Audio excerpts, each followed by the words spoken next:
has reported visitors from other planets. In ancient societies, they were feared. In pagan societies, they were revered as gods. But in modern times, we've tried to ignore them. Do they continue their visits? Have they reached out to us? Are they in fact in league with the governments of the earth, even as we speak? These questions and more will be answered on Volume 1 of UFO Investigations, The Cover-Up. And now your hosts, True Hawkins and Joan Piercy. Hello, we're UFO Investigations. I'm True Hawkins, and this is Research Associate Jody Piercy. Hello. Our continuing job is to bring information to you from recently acquired government documents acquired through the Freedom of Information Act and information from civilian investigators. It's our continuing goal to compile and bring you information as it becomes available. Now, this first video report will serve as a rather broad overview and history of investigations starting right after World War II. Now, to begin with, do UFOs and extraterrestrial beings exist? Well, Jody has a group of government documents that would certainly lead one to believe that this is the case. Jody? Thank you, True. Our first set of documents to review are very interesting. The first, letter from General Nathan Twining, Commander, Air Material Command, September 23rd, 1947. The subject, opinion of the Commander, Air Material Command, on flying discs. Documents show that the flying discs were starting to be examined by certain factions in the military who apparently had been aware of the discs for some time. Document shows that the discs were real and not someone's imagination. Document shows that General Twining decided not to tell about the disc crashes that had started to occur with the subsequent recovery of both alien bodies and the bodies of Army Air Force pilots. The document illustrates that the RAND Corporation had a very early involvement with the subject. The letter was written in the same time period that President Truman decided to establish a separate effort to deal solely with the alien problem. The second document, also a government document, dated 1950, has 4 points that are very, very much along the lines of what we've been talking about.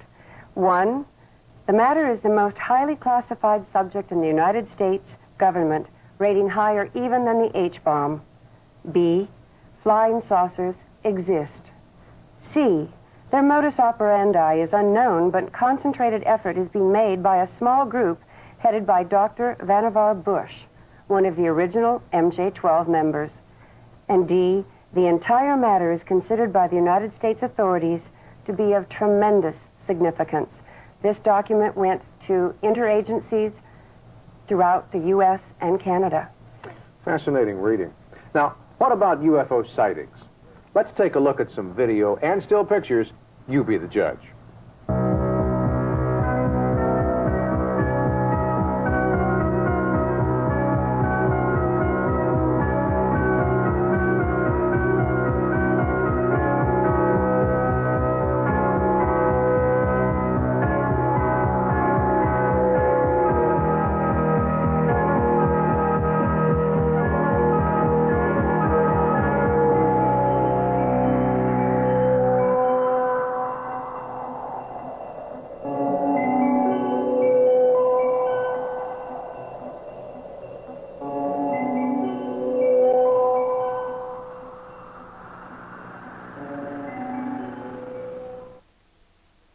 That was just a small example of the thousands of sightings reported over the last few years. We do need to apologize for the quality of some of the pictures and video you saw. They were shot unexpectedly, some with home equipment, and in many cases under adverse conditions at night or clouds. Now, in many cases, research material arrived at our offices from unknown origins, totally unidentified. In certain cases, the sender specifically requested to remain anonymous. For instance, a government document, or presidential memo, if you will, from President Truman to President-elect Eisenhower. Jody, give us details of this famous Truman document. As you have pointed out, True, information about UFOs and aliens oftentimes surfaces totally anonymously. The Truman document, for instance, dated 1952. It's a briefing document for Eisenhower from President Truman. It involves discussion of the Majestic 12, the Roswell crash, sightings in 1947 over Mount Rainier, and this particular document arrived in an unmarked envelope at the home of a noted UFO researcher in 1987. The pages were recorded on 8 exposures of 35mm film. Much of the information that we receive actually comes from government employees and undercover civilian investigators. These people feed information and in many cases lead investigators to classified material recently made available through the Freedom of Information Act. Now, these undercover employees and investigators have their own reasons for not coming forward. Sometimes they fear ridicule. Sometimes they fear they'll lose their job. Sometimes they're even afraid for the safety of themselves and their families. In most cases, it appears to us, as we did our research, that it's a cry for help in solving a problem they see as being very serious. As we compiled this and up-and-coming video reports, we were so impressed of the caliber of people actively involved in UFO research, people from high-level government service, the sciences, and the private sector. Now, on one side of the coin, we have dedicated, resourceful investigators. On the other, government spokespersons and military personnel maintaining an ongoing effort to discredit any UFO research. Let's take a look now at 2 very credible researchers as they were interviewed by PM Magazine in Salt Lake City. People are being used for food. The aliens are eating us. They're experimenting with us. Horrible, unspeakable experimentations. John Lear's is an unbelievable story. He's certain that we have been invaded by an alien culture, that they are experimenting on us, and that the U.S. government knows about it. In fact, it's their most guarded, top secret. It all began on a hot July night in 1947, when, according to Lear and others, an alien craft crashed on a remote ranch near Roswell, New Mexico. Eyewitnesses, the local papers, even the first military men at the site reported a crashed UFO. Then, suddenly the top brass swarmed to the site. Witnesses were sworn to secrecy, and every speck of debris was literally vacuumed from the dusty desert floor. A new story was issued. It, said military officials, was nothing more than a crashed weather balloon.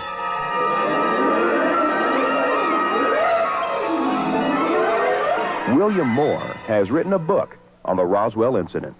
We know that it was not a weather balloon. The people who gave out that story have since come forth and said it was nothing more than a fabrication to get the press off their backs. The evidence suggests it was a spacecraft, and the evidence suggests the government grabbed it and carted it away and is still involved with the examination of it. Now, just imagine that the people that are responsible for our government looking at this thing and also realizing that only 9 years earlier, in 1938, thousands of people had been panicked by the H.G. Wells presentation of War of the Worlds. And just imagine what these people thought when they were faced with this, the reality of the thing. It was just absolutely important, of just absolutely world-shaking, earth-shattering importance this thing be kept secret forever and ever. In fact, government documents unearthed via the Freedom of Information Act suggest that both craft and alien bodies had been retrieved. However, references are vague, and large portions of the text have been censored. What is known is that in 1947, the United States Air Force began a series of code-named projects set up to monitor UFOs. The truth of the matter is, since 1947, we have collected and have in our possession at least 30 to 35 extraterrestrial flying saucers. We have collected and have in our possession at least 100 to 150 alien bodies representing at least 3 different species that people are being abducted at an unprecedented rate. Lear goes so far as to claim that the U.S. government has established communication with this alien power and actually collaborated with them. We have even built underground research facilities in top-secret areas to house their little gray scientists. The ones that I know for sure that exist are the ones in Nevada at Area 51. There is a underground alien base there. It's our nation's most secret operational facility, and that's where they fly the extraterrestrial craft out of. Now, says Lear, they have run amok.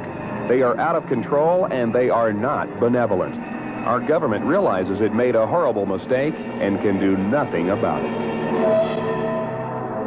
Moore believes that it's not the aliens, but John Lear who's run amok, and he's outraged by his stories. Moore himself has spent years carefully and meticulously researching the UFO phenomena, proving he believes that UFOs exist, visit Earth regularly, and our government knows about it, and for unknown reasons is maintaining a massive cover-up. Stories like Lear's, he says, only discredit the truth. John Lear called me up one time and was absolutely certain that he was about to be captured and eaten by aliens. All I can say is my sources go right to the very top, and if it were not true, I would not be risking my credibility and my life to come forward with this information. There is no doubt that Lear understands the inner workings of the U.S. intelligence community. He's the son of late aerospace pioneer Bill Lear, and for years flew covert missions over Laos for the CIA. He has done nothing but collect the most outrageous rumor mill stories that are floating around on the grapevine. Bill Moore is one of the most hardworking, credible people in this UFO field. He has probably done more to expose the cover-up than any other single individual. But, says Lear, Moore may be working with the government and only exposing parts of the truth, parts aimed to mislead the truth seekers. All of which is totally false.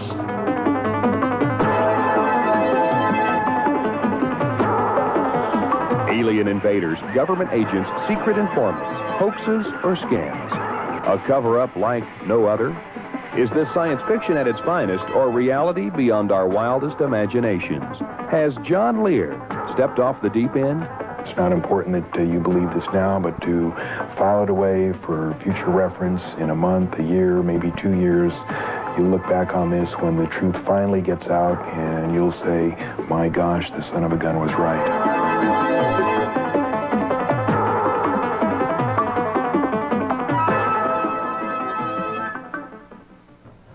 Some startling information posed by top-level researchers.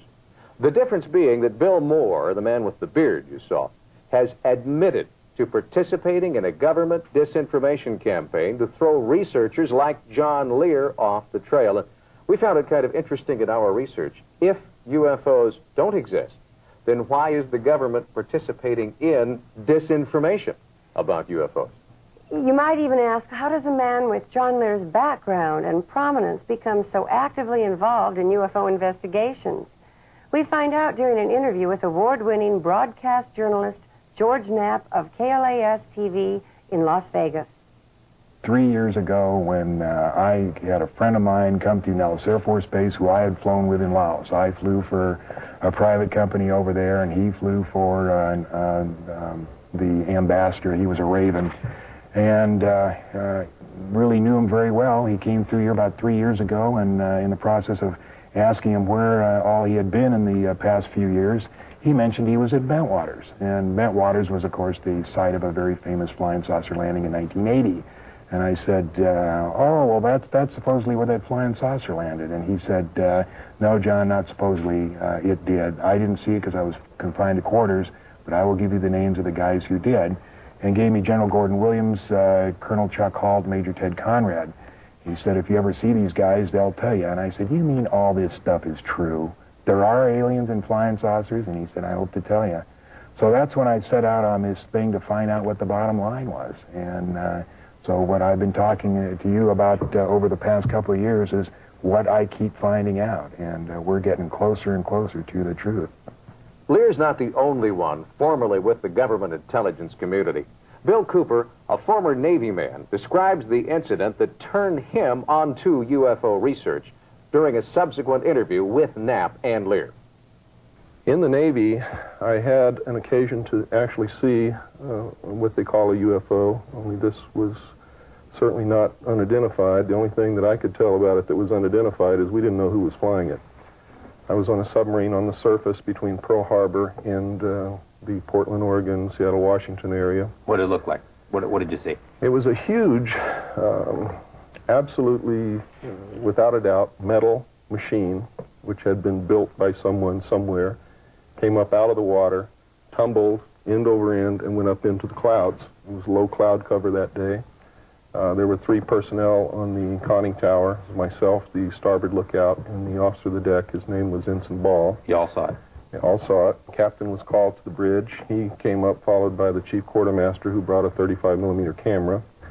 The craft, or another craft that looked exactly like it, came back down out of the clouds, again, tumbling end over end, went into the water. And the whole thing was incredible. I was absolutely stunned. But it was obvious that it was metal. It was a machine. It did not glow like the normal accounts of... meteors or something like that? No. And pictures were taken. When we arrived back in port, we were debriefed by Office of Naval Intelligence officer, who basically the gist of the debriefing was you didn't see anything and you're not going to talk about anything, and if you do, you're going to be in deep trouble. So that was the end of that. Now, both Lear and Cooper are now conducting their research in the open, exposing themselves to whatever consequences may come their way. Here in our studio, we have a guest who, for many reasons, can't be identified. We'll call him by his pen name, Richard K. Wilson. He has compiled an extensive collection of research material and is the author of the book, The Secret Treaty. Now, Mr. Wilson, how did you get started in this research? It happened about 20 years ago.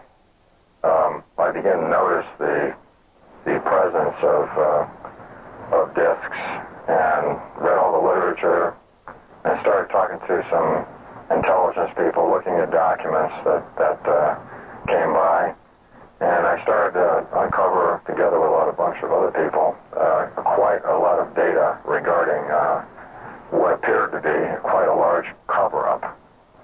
Mr. Wilson, I have 4 pages of different names, codes, starting with Majestic, and 4 other various pages that go on from there. Could you give us a chronological order of how some of these agencies, one became the other perhaps, or what exactly some of their meanings may be? In 1947, when the Roswell crash happened, the United States put together a group of people to go and look into this. They weren't sure whether they came from the Germans or they came from the Soviets, where they suspected some additional technology was being developed after the war. During the war, the United States and the Soviets, as well as the Canadians, acquired disk data. In 1947, there was a specific incident where the radar at the Four Corners area in the Midwest took down a disk, thereafter known as the Roswell crash. On that disk, the United States government discovered both alien bodies of reptilian species and also the bodies of Air Force pilots. This in itself, besides the technological surprise, was enough to keep them and the data secret. In September 47, Truman passed the National Security Act in order to hide the activities of the government, the Central Intelligence Agency, and the alien problem. In 1948, Project Sign was established after a top-secret estimate of the situation was prepared. General Hoyt Vandenberg, after reviewing the report, ordered it destroyed. Not all copies were destroyed. One still survives.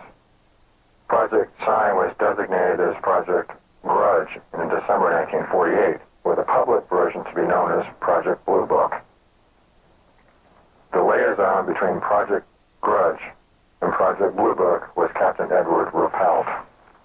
1949 was a time period in which alien craft were seen hovering over sensitive nuclear installations, especially in New Mexico.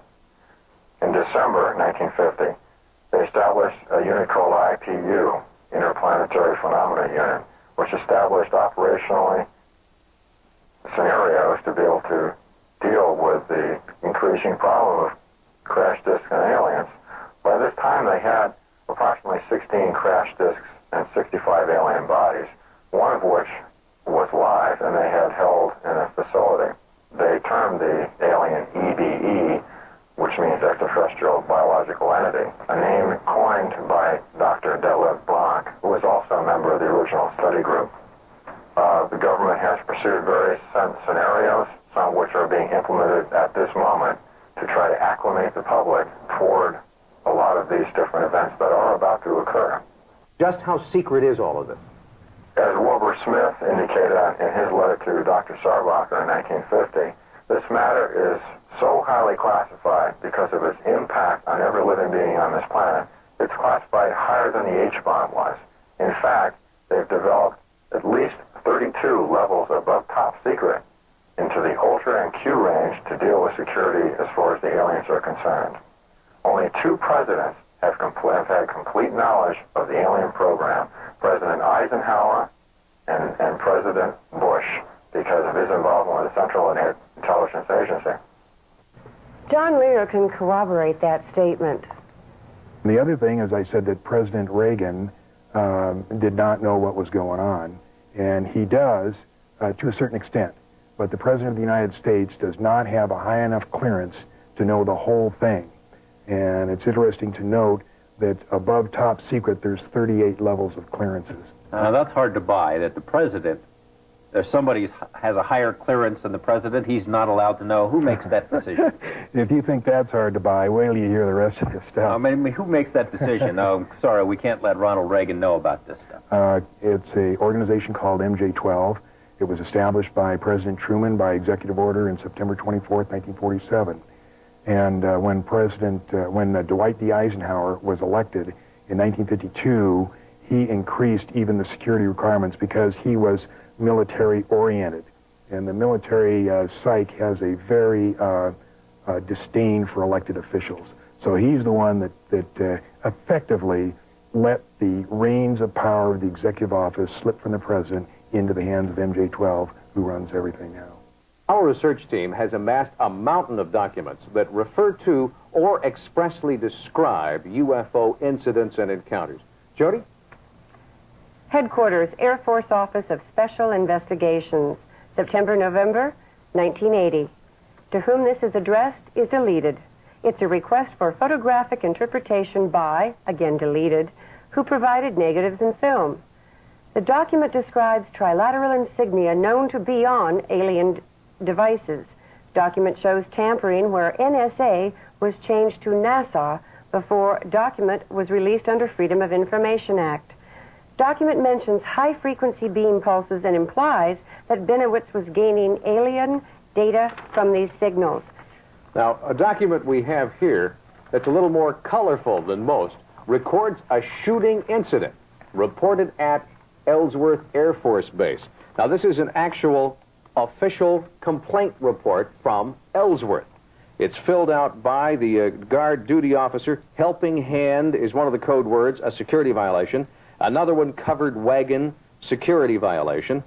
Paul D. Heinzman, a sergeant in the U.S. Air Force Wing Security Control. The report continues, Samuel Lime, Security Control, telephone WSC, and reported an OZ alarm activation at L9 that Lime sat number 1.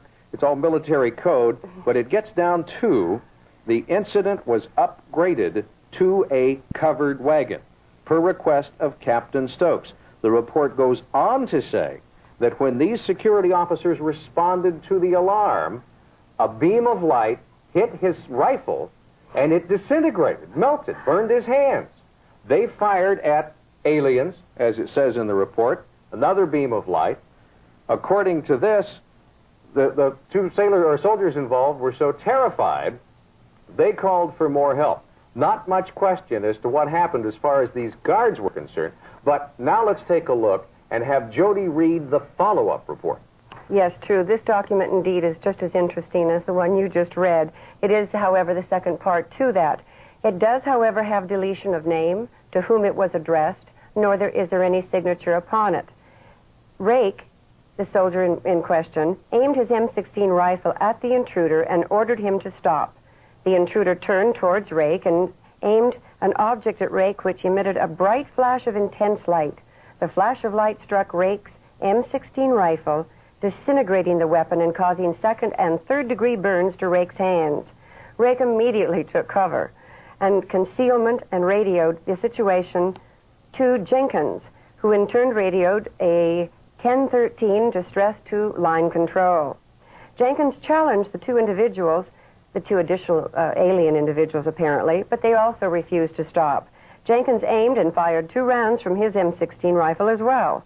1 bullet struck 1 intruder in the back, and 1 bullet struck 1 intruder in the helmet. Both intruders fell to the ground. However, approximately 15 seconds later, both returned to an upright position and fired the same flashes of light at Jenkins. Jenkins took cover, and the light missed Jenkins. Now, the report goes on to finish and say, additional information. Rake was treated at the base hospital by a captain, name who I cannot make out, for 2nd and 3rd degree radiation burns to each hand. Rake was airvac'd to an unspecified location, and Rake's M16 rifle could not be located at the site. And like many of the documents that we unearthed in our research, this document shows that people were sent different places so that they can't correlate their stories. And now, Jody, something that keeps coming up and is of real interest is the reoccurring reference to MJ-12 in all of these documents we get. It's mentioned in the Truman document. It's mentioned throughout the documents that we researched. I would like to ask our guest, Mr. Wilson, a few questions about these MJ-12 documents. Now, Mr. Wilson, how secret is this MJ-12? The MJ-12 organization itself is the group of people that are actually the top 12 of a group of 32 individuals in a group known as the Jason Control Group, started in the late 50s as a measure to take away the alien problem procedure away from governments and take it outside the hands of governments. Meanwhile, our document trail appears to lead to a large-scale government cover-up. Yes, and as an example, here is another shooting incident report. Department of the Air Force, the Security Police Squadron. In January of 1978, I was stationed at McGuire Air Force Base, New Jersey. One evening, during the time frame of 0300 hours and 0500 hours, there was a number of UFO sightings in the area over the airfield and Fort Dix Army Camp. I am a security policeman and was on routine patrol at the time. New Jersey State Police and Fort Dix MPs were running code in the direction of Brownsville, New Jersey. A state trooper then entered Gate 5 at the rear of the base requesting assistance and permission to enter. I was dispatched, and the trooper wanted access to the runway area which led to the very back of the airfield, connected with a heavily wooded area which is part of the Dix training area. He informed me that a Fort Dix MP was pursuing a low-flying object which then hovered over his car. He described it as an oval-shaped with no details and glowing with a bluish-green color. His radio transmission was cut off. At that time, in front of his police car appeared a thing about 4 feet tall, grayish-brown, fat head, long arms, and slender body. The MP panicked and fired 5 rounds from his .45 caliber into the thing, and 1 round into the object above. The object then fled straight up and joined with 11 others high in the sky. This we all saw, but didn't know the details at the time. Anyway, the thing ran into the woods towards our fence line, and they wanted to look for it. By this time, several patrols were involved. We found the body of the thing near the runway. It had apparently climbed the fence and died while running. Some absolutely incredible official documents. And here's another official document that makes reference to OSI, CR-44, local authorities, MJ-12, FBI, and emergency medical reaction teams. This document describes the office MJ-12, 44, and in the document it says, no media exposure, send emergency react teams. Once again, another reference to MJ-12. That's that government organization that supposedly does not exist. Too recently in a Gulf Breeze, Florida, there was an incident that 132 folks say most certainly existed. Right you are. Even a television station was involved in analyzing the pictures and videos taken of this UFO sighting. Here is their report.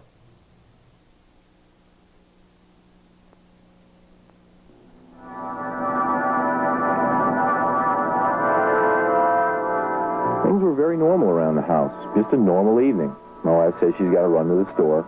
Anyway, I'm sitting at my desk, Out the window, I noticed something, a glow. I got up and walked around outside and looked. It just didn't look like a helicopter or an airplane. I realized that it was not something normal. I thought of calling the police, and I said, well, I better take a picture first. I had no feelings I was going to be, hurt or anything. I took 4 shots and ran out of film, and again in my mind, take some more pictures. I ran back in, took the last package of Polaroid film out, opened up and crammed it in there, because the thing's flying around out there, get it quick. It either saw me or whatever, because it started coming. It altered its course. It started coming my direction. That was November 11th, 1987, about 6 o'clock in the evening. A Gulf Breeze resident, who insists on remaining anonymous, took these photographs. Charlie and Doris Summerby say they saw the same thing that night over East Bay. And suddenly, Dory said, look, what's that, Sally? How'd you done? There were portholes. We saw portholes of light coming out of the portholes. And over the next 3 months, many more pictures would be taken.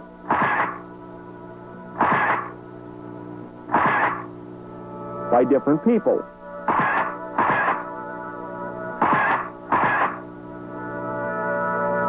And videotapes, too. And I feel that there's absolutely no sign of a hoax, that the photographs are genuine, that the witnesses are telling the truth, and that this presents probably the best, without any doubt, the best photographic evidence in 40 years of UFO investigations.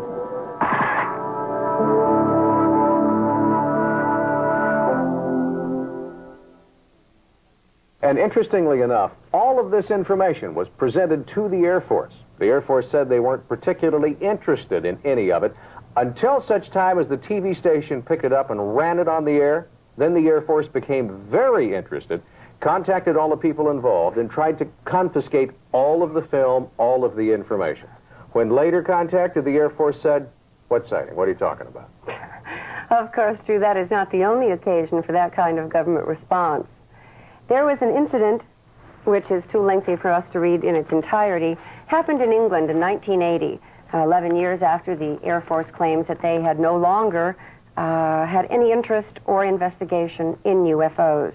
This report is from the deputy base commander, who was both present and has a tape recording of the incident. It happened over a period of 4 nights. And this is how it reads. Early in the morning of December 27th, approximately 300 hours, 2 U.S. Air Force security police patrolmen saw unusual lights outside the back gate at RAF Woodbridge. Thinking an aircraft might have crashed or have been forced down, they called for permission to go outside the gate to investigate. The on-duty flight chief responded and allowed 3 patrolmen to proceed on foot. The individuals reported seeing a strange glowing object in the forest. The object was described as being metallic in appearance and triangular in shape, approximately 2 to 3 meters across the base and approximately 2 meters high. It illuminated the entire forest with a white light. The object itself has a pulsating red light on top and back and blue lights underneath it. The object was hovering on or legs. As the police approached the object, it maneuvered through the trees and disappeared. The next day, 3 depressions, 1 1/2 feet deep and 7 inches in diameter, were found where the object had been sighted on the ground. The following night, December 29th, the area was checked for radiation. Beta, gamma readings of 0.1 reams were recorded, and peak reading in the 3 depressions and near the center of the triangle formed by the depressions. A nearby tree had moderate readings, and on the side of the tree toward the depressions. Later in the night, a red sunlight was seen through the trees again. It moved about and pulsated. At one point, it appeared to throw off glowing particles and then broke into 5 separate white objects and then disappeared. Immediately thereafter, 3 star-like objects were noticed in the sky, 2 objects to the north and 1 to the south, all of which were about 10 degrees off the horizon. The objects moved rapidly in sharp angular movement and displayed red, green, and blue lights. The objects to the north appeared to be elliptical throughout an 8 to 12 power lens. Then they turned to full circles. The objects to the north remained in the sky for an hour or more. The objects to the south remained visible for 2 to 3 hours and beam down a stream of light from time to time. Numerous individuals, including the undersigned, witnessed the activities listed in paragraphs 2 and 3. Charles L. Halt, Lieutenant Colonel, U.S. Air Force, Deputy Base Commander. And a very interesting side note to this is the fact that the U.S. Air Force disavowed that there was any information, physical evidence, tape recordings, a report of any kind. And we have in our possession both a tape recording from a news report. We have transcription of tapes taken actually at the scene with Deputy Base Commander Halt present, and 3 to 5 different witnesses, all of whom were at the site taking the readings and the photographs that the U.S. Air Force claim do not exist. Thank you, Jody. That's another instance where the Air Force denies, and discredits people who come up with information. That's probably one of the big reasons that people are reluctant to give information on UFOs, alien sightings, anything like that. What we are trying to do is provide a clearinghouse for all of the information that is available. We want you to send us any information you may have, and we will tell you how to do that later. In approximately 1948, the Air Force headed up Operation Blue Book. And I'd like right now to ask Mr. Wilson if he could possibly tell us something about that. As far as we can tell, Project Blue Book was a part of a disinformation program that evolved after the United States discovered the Air Force officer bodies in with the alien bodies in the Roswell crash. The grudge part of it, the name grudge, was something that apparently evolved with General Hoyt Vandenberg, who wasn't particularly pleased with that top secret estimate of the situation, which was prepared by Project Sign in August 1948. In December 48, Sign was redesignated as Project Grudge, primarily because of Hoyt's displeasure with the report. It wasn't convenient, it was a problem, and he wanted to have the material stop.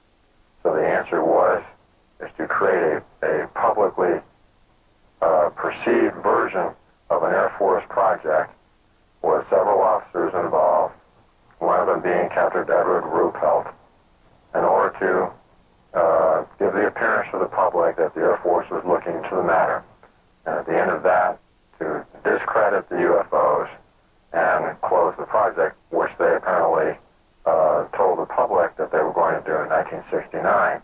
All during this process, the top reports, the really interesting material, the really gruesome stuff about some of the abductions and crashes that they were finding was went bypast Project Blue Book and went into secret Central Intelligence Agency and National Security Agency files. The Blue Book ended up with the unimportant stuff off the top, which they could easily convert and explain away as weather balloons and other atmospheric phenomena. Of late, it seems, there are more sightings, more people saying that they've seen flying saucers, UFOs. It's just kind of snowballed to the point where they can't keep it secret any longer? That's right. They not only cannot keep that secret, but there are military secrets and government secrets seems to be very fleeting things. And it was once said that where 4 people gather together to conspire, 3 are fools and 1 is a government agent. Briefly describe the cloak of secrecy surrounding the information. You have to understand that here we were just coming out of a war, and here we had an alien crash, and alien beings, and dead humans, and a real big problem.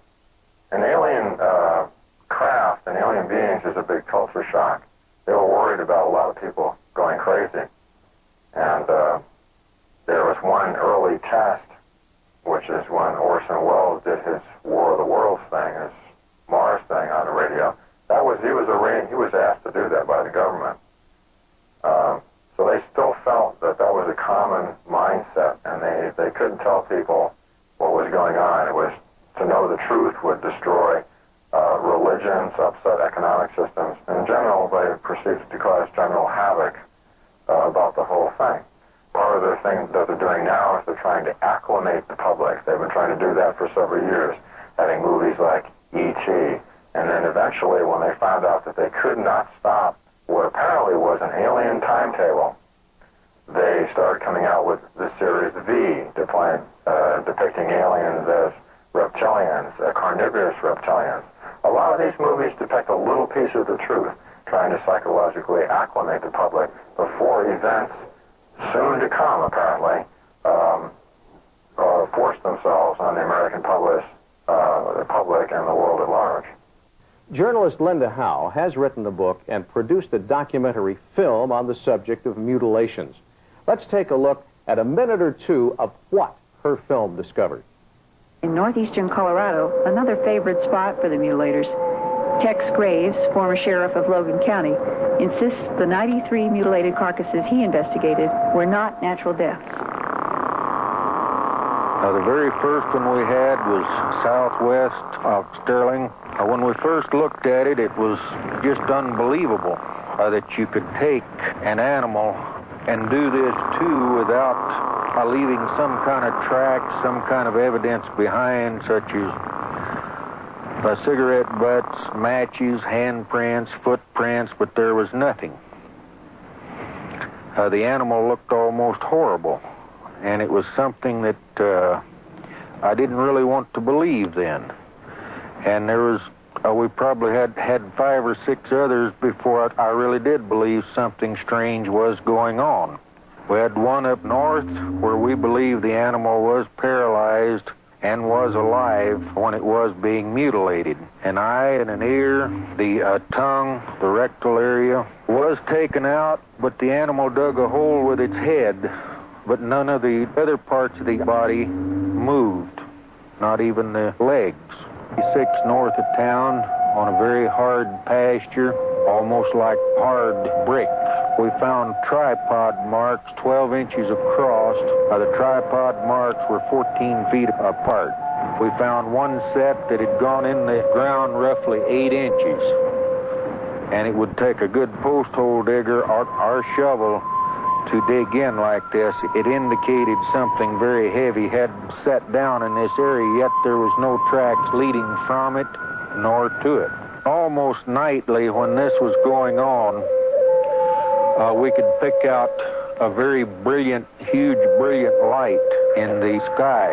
We had a newsman take pictures of it with a very high-powered lens, but all we got out of this was the movement of it and the light showing very brilliant. Several times we observed smaller lights come out of this aircraft and then come down toward Earth. And when it would move, it could move up and down, backwards, forwards, travel very rapidly. And after a while, these smaller lights would join up with the larger one, and then they'd disappear. Lou Gerardo is the chief investigator for the district attorney's office in Trinidad, Colorado. Extraterrestrials are the ones mutilating animals. What do you think the implications are then for this planet? Throughout the mutilations, all of us involved have been concerned with the possibility of the mutilations going from animals to human beings, understandably. Thank God to this point it hasn't happened. Whatever they're doing with the portions of these animals they are taking, I haven't the slightest idea. There's a reason for it. It's not haphazard. There's a pattern to it. I don't know. I think it's a wait-and-see game. What else can we do? If we do have beings from outer space doing this, with the capabilities to do things like this, what can we as a human race do? Now that is bizarre. In looking at this videotape, it's amazing. Those are surgical cuts. They're perfectly clean. Yes, you don't see cuts like that at the butcher. That's for sure. Some of the interesting things about the mutilations as well, as the photos, the video describes, is that the incisions are very clean. There is no blood. It is done in an advanced surgical procedure. And one of the most interesting things is that there is blood drained completely from the animal, no sign of blood, yet there is no vascular or organ collapse from that, something we could not do in our own surgical hospitals. Yes, for I know. procedures. I know you've done an awful lot of research and reading on this subject, and I think you've confirmed that the different procedures that were done, the vascular system doesn't collapse, there's no bleeding, the edges of the incisions are symmetrical. That we don't have the technology to do that, even if it were done surgically. No, the instruments with the serrated edges, and it's almost as if something if an apple were cored, it is that simple, it is that clean, and there is not a mess, there is not anything that you would really anticipate to find when you think of something being butchered. This story reflects the need for more research and more people to come forward with what they know. Jody has a special guest in our studio today, the head of UFO investigations. I would like to introduce Mr. Richard Harris, president of UFO Investigations, Inc. Mr. Harris, why don't you tell us a little bit about the organization? Well, how it started was we had gotten some anonymous information and tips from sources that came through myself and our legal staff. At that point, we got us interested, as you can tell from what you've done here.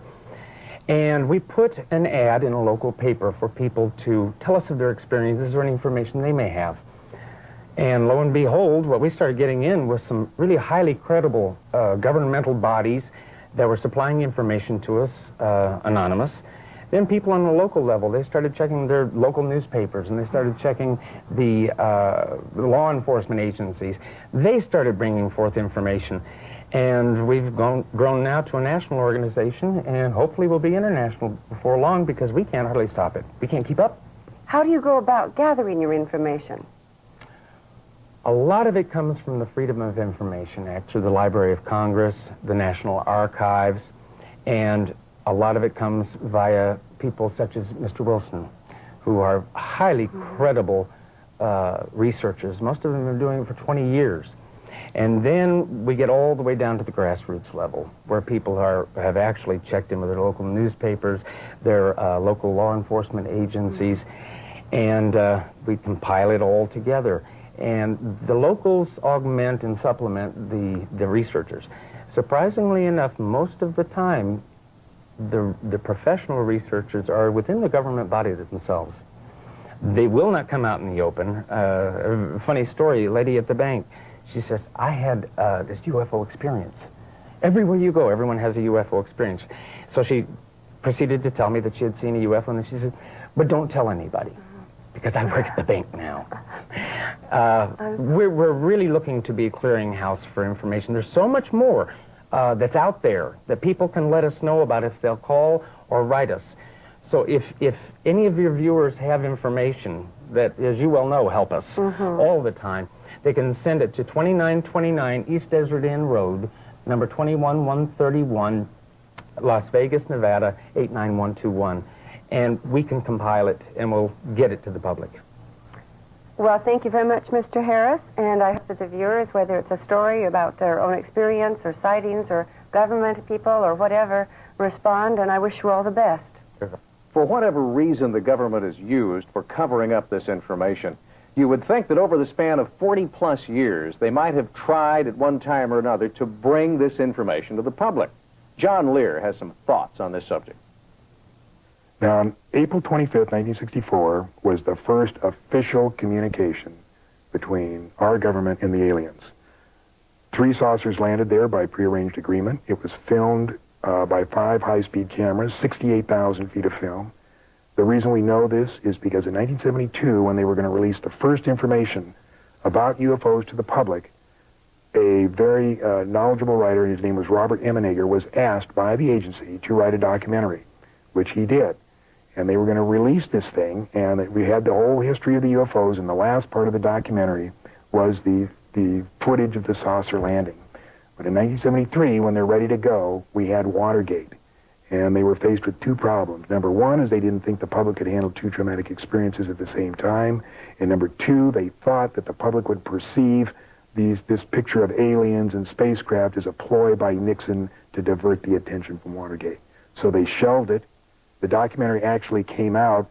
It was narrated by Rod Serling, but instead of the real footage, they had drawings of these flying saucer landing, and they said, Rod Serling says, let's consider an event that could possibly happen in the future or may have already happened. It seems almost certain that if other beings more advanced than ourselves do inhabit other sectors of the universe, then it's quite probable there will come that day, that moment in time, when official contact will be made. Let's look at an incident that might happen in the future, or perhaps could have happened already. The premise is that contact is made by extraterrestrial beings with representatives of the United States Air Force at Holloman Air Force Base in the deserts of New Mexico. The day is clear. It's about 5:32 a.m. at Holloman Air Force Base. Traffic light. One recon plane is on the field ready for takeoff when Sergeant Mann is given a report of an approaching unidentified craft. Yeah, Bill, no, nothing on the phone. I'll repeat it again. Unidentified approaching objects on coordinate 40 measure, 34 degrees southwest, following Lincoln or Can I go northeast? Probably a stray civilian, maybe. Keep me informed. Over there. Check with Edwards. Make contact with him, Bill. This is Holloman Air Force Base Control Tower. Identify yourself. What's your tail number? You're encroaching on military airspace. Warning, identify yourself. You're in a restricted military air corridor. Call the base commander. Base commander's office, Sergeant Whitmore speaking. Yes? Yes, hold on. Colonel, for you. This is Colonel Horner, yes? Yes, an unidentified vehicle. You warned the aircraft again? 142, turn left. What's its shape? Radar contact. Check Edwards. Civilian patrol? Okay, all right.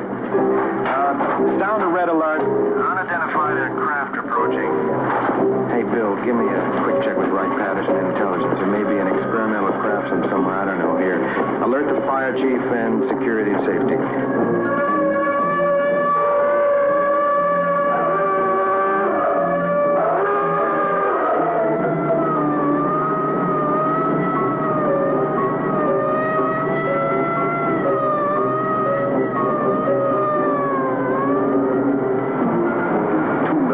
Interceptors are dispatched to escort the unidentified crafts out of the area.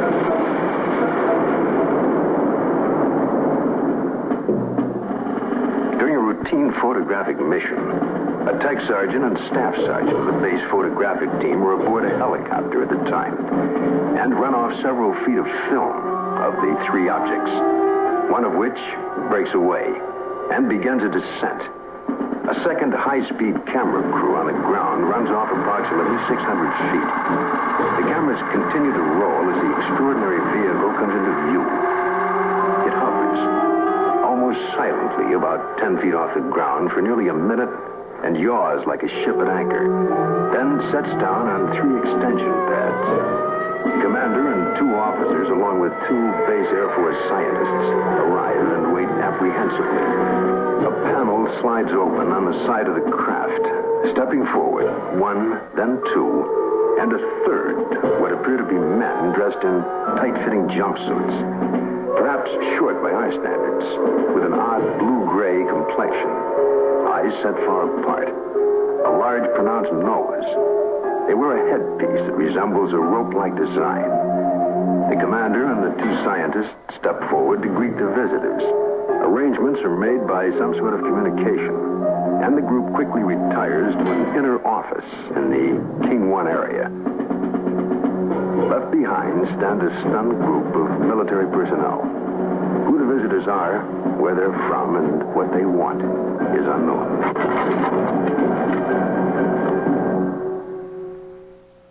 Interesting hypothetical situation. Or is it hypothetical? As a person involved in television production most of my adult life, I have some serious questions about this Serling 1-hour program that we just saw bits of. Now, I have seen the entire show. In the very beginning of the show, there are 2 Academy Award-winning actors featured. Serling never used name talent in any of his productions. It was always a strong script with unknown talent. There also was an appearance by a Department of Defense spokesman, Rod Serling, in the Pentagon doing a UFO feature at a time when the government said UFOs didn't exist. Then, after this very well done, very expensive piece of videotape, we go to a very rushed, thrown together segment that shows you loudspeakers and microphones and clocks and telephones. The two pieces don't seem to fit together. It appears as if the first part of the show was done, the last part had to be thrown together in a few minutes. Makes you wonder. Now, Mr. Wilson, you have information about this particular segment on the Rod Serling program. There's been some analysis of this particular film. It's suspected and pretty well demonstrated, as far as we can determine, that the government had a plan in process during this particular point in time to bring some very superficial information about alien presence to the minds of the American public. However, in the middle of the production, certain incidents that occurred allegedly at an alien base here, where military personnel were killed, forced a rethink of the government-alien relationship and postponed, especially in terms of the political climate of the time, any kind of revelation to the general public. Now, we've seen an awful lot of documentation, especially documents that refer to this MJ-12. MJ-12 starts with the Truman document and runs all the way through a variety of name changes to the present day. We've seen an awful lot of information that would indicate there is a cover-up, that more information is needed. We would like to have your information. If you have had any kind of an experience, if you know of someone that's had an experience, maybe you've got information that you've been afraid to tell anybody, please send it to us. We want to become the international clearinghouse. We can put it all together and maybe make some sense of it. Now, this is only the first of several tapes that we're going to bring you on specific parts of this UFO story. Well, Jody, thank you. It's been a pleasure working with you on this project. Well, thank you, too. It's been a great pleasure working with you as well. I'd like to thank all of the viewers as well, and I'm hoping that we hear from a lot of you. We're looking for more information all the time, and every video and every project, I hope, will be better and better, and we need you for that. Thanks for watching, and I hope we see you again soon. UFO Investigations invites you to become a part of the movement. Order your What Cover Up or Believe t-shirt today. The t-shirts are top quality, guaranteed washable, and make you a part of the movement. Order yours today. Send $7.95 plus $2.50 postage and handling for each t-shirt to UFO Investigations, 2929 East Desert Inn Road, number 21131, Las Vegas, Nevada, 89122. Your t-shirts will be shipped immediately. Much of the information in UFO Investigations video, The Cover-Up, comes directly from the book by famous UFO investigator and author Richard K. Wilson and Sylvan Burns. Order your unabridged copy of The Cover-Up. Over 20 years of UFO research in one book. Send $14.95 plus $3.50 postage and handling to UFO Investigations, 2929 East Desert Inn Road, number 21131, Las Vegas, Nevada, 89121.